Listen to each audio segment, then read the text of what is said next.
Hello YouTube, my name is Lola, whatever. I'm joking. If you're new, hello.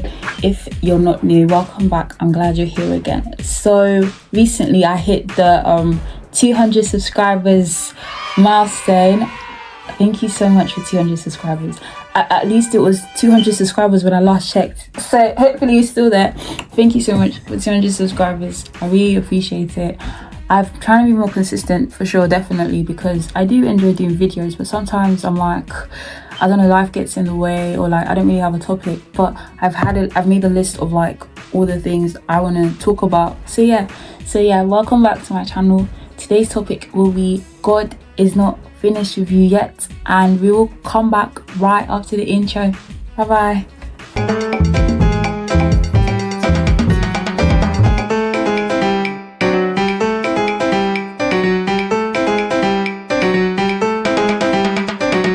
Welcome back to my channel. As I said before, the topic today is God isn't finished with you yet, and the top heading is He has a plan and purpose for you. So I did a sermon about this in my home church on May 25th. Yeah, so like 2 weeks ago I did a sermon about this in my home church, and I really liked it. So I was like, you know what, let me do it again. Also, it kind of saves time in the sense that like I don't have to plan anything. But yeah, so God has a plan and purpose for you, and it's not very verse. The passage for today is Jeremiah 1 verse 4 to 10. Maybe for my tablet, for my laptop, my laptop. Jeremiah 1 4 to 10. A message from the Lord came to me. The Lord said, before I formed you in your mother's womb, I chose you. Before you were born, I set you apart to serve me. I appointed you to be a prophet to the nations. You are my Lord and King, I said. I don't know how to speak. I'm too young. But the Lord said to me, verse 7, do not say I'm too young. You must go to everyone I send you to. You must say everything I command you to say. Don't be afraid of the people I send you to. I'm with you. I will save you, announces the Lord. Then the Lord reached out his hand. He touched my mouth and spoke to me. He said, I have put my words in your mouth. Today I'm appointing you to speak to nations and kingdoms. I gave you authority to pull them up by the roots and tear them down. I give you authority to destroy them and crush them. I give you authority to build them up and plant them. And yeah, so the memory verse quickly is Philippians 1:6, which says, being confident of this, that he who began a good work in you will carry it out until completion and until the day of Jesus Christ. So yeah, it took a while for me to think, what should I preach today? Because I wrote a list on my notes of what I wanted to preach. And yeah, so the topic I did last time was James 1:12, and then I think this was next. So yeah, it took me a while to think of what to preach. And then this verse, Philippians 1 verse 6 came to me as the verse of the day, and it really stuck out to me. And it was like God was speaking to me because, you know, I didn't know what to preach about. I didn't know what to talk about. And yeah, the verse came to me and it really stood out. So yeah, it took me a while to think of what to preach today until I came across this Bible verse as verse of the day. Sometimes in life, we're wondering, are we good enough? Are we where we want to be? Are we good enough? Are we like sufficient enough? We think about where we fall short. Additionally, we find ourselves ruminating about our flaws or what we don't do well. Worst case scenario, we fall into the comparison trap and think other people have it better than we do.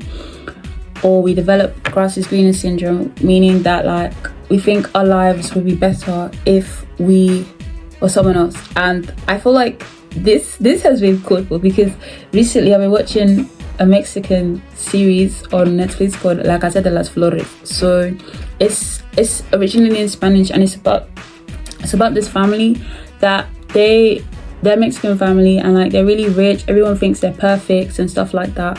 And to the outside world, it's as if they have it all. They have it all. They're wealthy, they're rich, they're good on paper, but behind the scenes there's a lot going on beneath the surface. So I'm only on episode 2.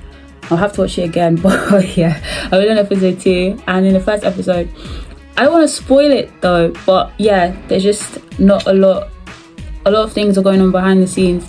And there was this scene where, so like it's the birthday of the matriarch, so his name is Ernesto, so it's his birthday, and there's a scene where after finding out what's going on behind the scenes, they have to take a picture in front of the public and they're all smiling as if nothing happened behind the scenes. I don't want to spoil it, so yeah, they're all smiling as if, oh yeah, nothing happened, everything's fine behind closed doors. That's what the truth.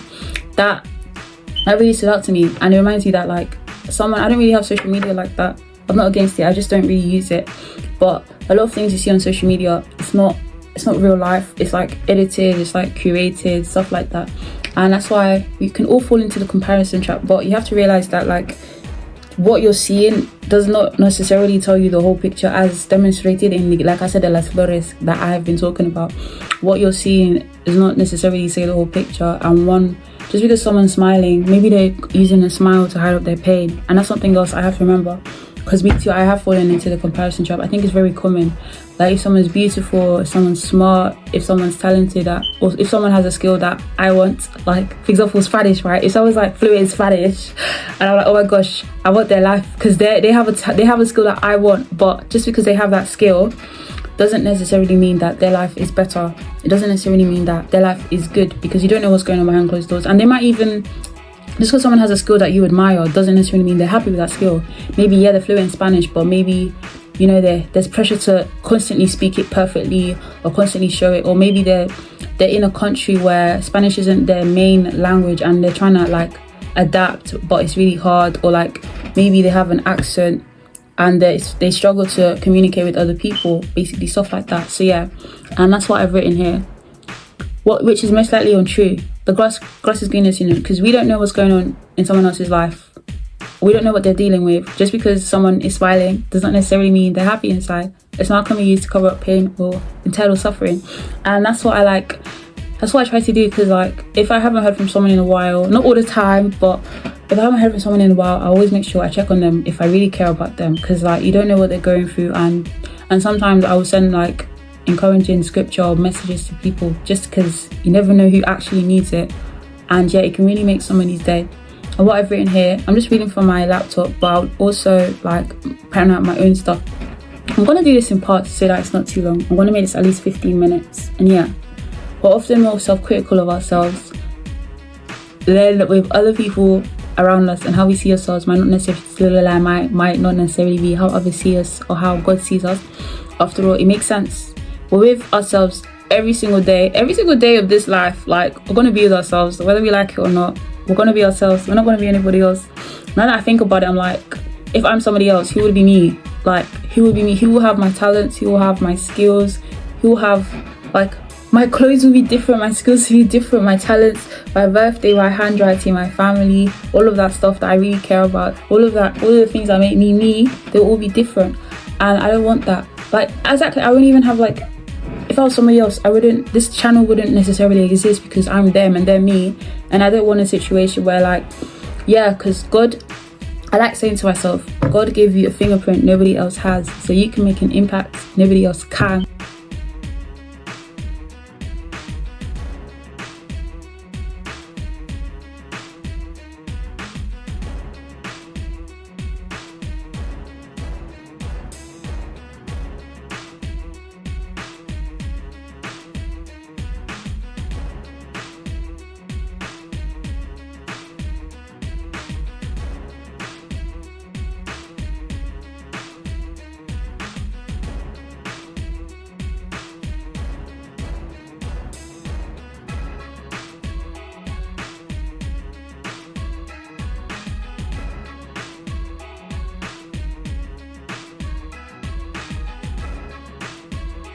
And that really stuck out to me, because if I'm wishing to be somebody else, I will lose all my skills, I'll lose all my talents. For example, like I said, I love Spanish. I would say I'm like intermediate, high, like between B1/B2/ I wouldn't say C1, but not yet, but I would say I'm B2 level. And if I'm somebody else, or if someone traded lives with me, I would lose that skill, I would lose that ability to kind of speak in another language. And all my Spanish journey, my journey in Spanish it's been very difficult. It has been a lot of setbacks. It has been a lot of trials and tribulations, but it's also paid off. And if you're somebody else, if you compare yourself to other people, you're saying you're not good enough. You're saying I'd rather be this person, even if it means taking away my talents, my skills, everything I've worked hard for, everything I've worked hard for. And that's not something that you want.